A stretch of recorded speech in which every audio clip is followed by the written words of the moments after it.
Good morning बच्चों, home science study के channel पर आपकी मैं अनीता भारती आप सभी का बहुत बहुत स्वागत करती हूँ।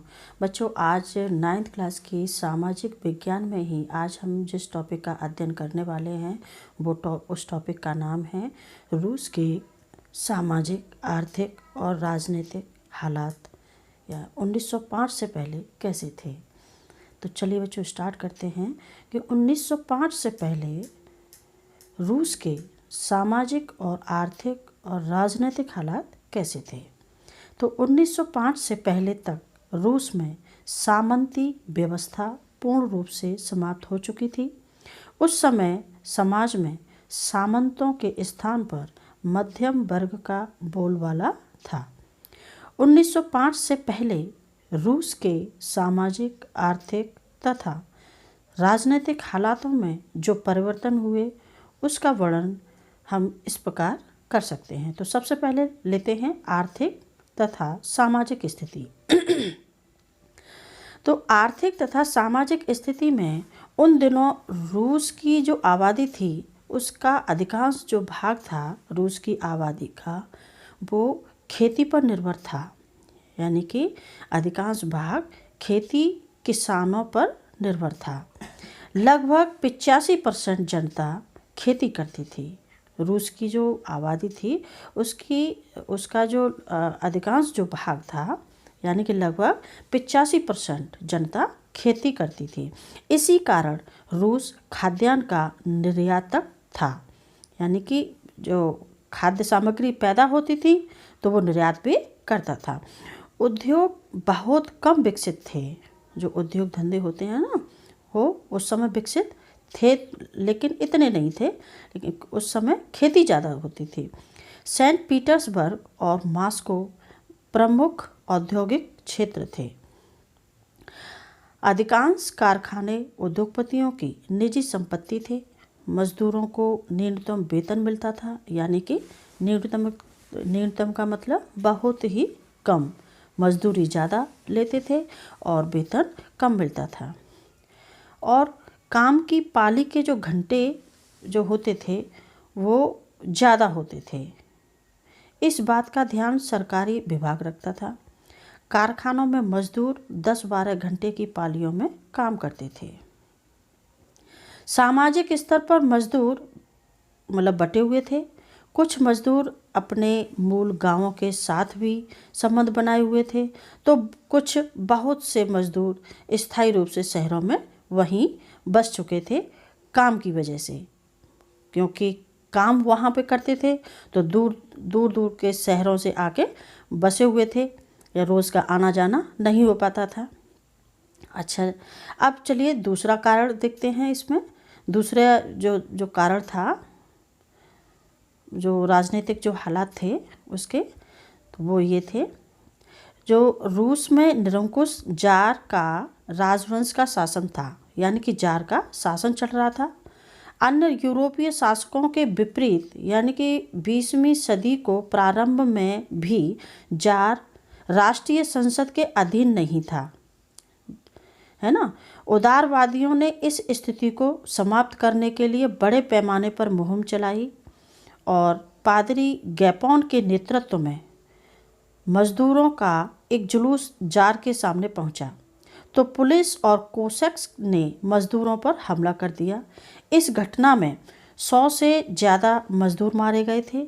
इस घटना को खूनी रविवार के नाम से भी जाना जाता है, क्योंकि जब ये लोग मजदूर लोग जो है अपनी 11 मांगों को लेकर जब जार के महल जा रहे थे, तो जार की जो सेना थी, जो सैनिक थे और पुलिस थी, तो इन्होंने क्या किया, उस जुलूस पर हमला करवा दिया, जिसमें काफ़ी लोग मारे गए थे और काफ़ी लोग उसमें घायल भी हो गए थे। तो इस दिन जो ये घटना हुई थी, इसी दिन को जो रविवार के दिन हुई थी, तो इसको खूनी रविवार के नाम से इसीलिए जाना जाता है। ठीक है बच्चों। अच्छा, अब बात आती है 1917 में जार का शासन क्यों ख़त्म हो गया, है ना।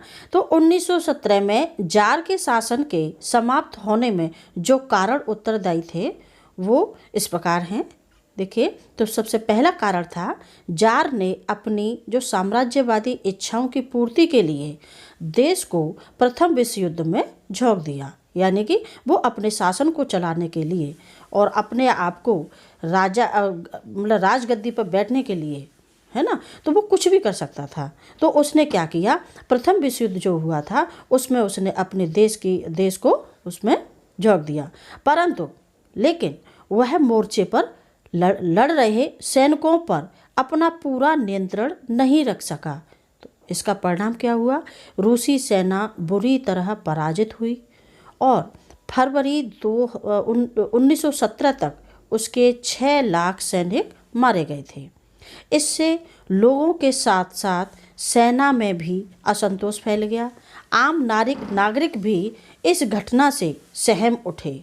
प्रथम विश्व युद्ध में हार भी जार के पतन का मुख्य कारण रही। यानी कि जो प्रथम विश्व युद्ध में जो हार हुई थी वो भी एक बहुत बड़ा कारण था जार के पतन का। ठीक है। दूसरा कारण था जार का शासन खत्म होने के लिए। जार एक निरंकुश शासक तो था ही, वह एक विलासी शासक भी था, भोग विलासी शासक भी था और राजनीतिक पतन उसके परिवार में चरम सीमा पर था, क्योंकि वह अपनी पत्नी के दबाव में काम करता था और उसकी पत्नी एक ढोंगी साधु रासपुतिन के कहने पर चलती थी। समझ में आया बच्चों? यानी कि जो राजा था जार निकोलस द्वितीय, वो अपने पत्नी के दबाव में काम करता था और उसकी भी पत्नी एक ढोंगी जो साधु था रासपुतिन, उसके कहने पर चलती थी। रासपुतिन एक भ्रष्टाचारी शासन के पक्ष में था, यानी कि वो भी अच्छे आचरण का नहीं था। तो जार के पतन का यह एक बहुत महत्वपूर्ण कारण रहा। अगला कारण, जार ने अपने साम्राज्य का विस्तार बहुत दूर तक कर रखा था। उसके साम्राज्य के अंतर्गत वे क्षेत्र भी आते थे जहां गैर रूसी लोग रहते थे और जार उन पर रूसी भाषा थोप रहा था, है ना। वह उसकी संस्कृति के विनाश का कारण बनता जा रहा था। तो ये भी कारण रहा उसके पतन का, उसके शासन को खत्म होने के लिए ये कारण महत्वपूर्ण रहे।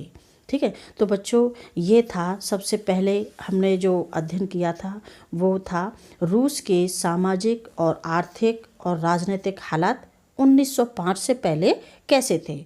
अगला जो हमने अध्ययन किया वो था 1917 में जार का शासन कैसे खत्म हुआ। तो बच्चों, मेरा वीडियो कैसा लगा? अच्छा लगा तो लाइक करें और मेरे इस चैनल को सब्सक्राइब ज़रूर करें और ज़्यादा से ज़्यादा शेयर करें। धन्यवाद।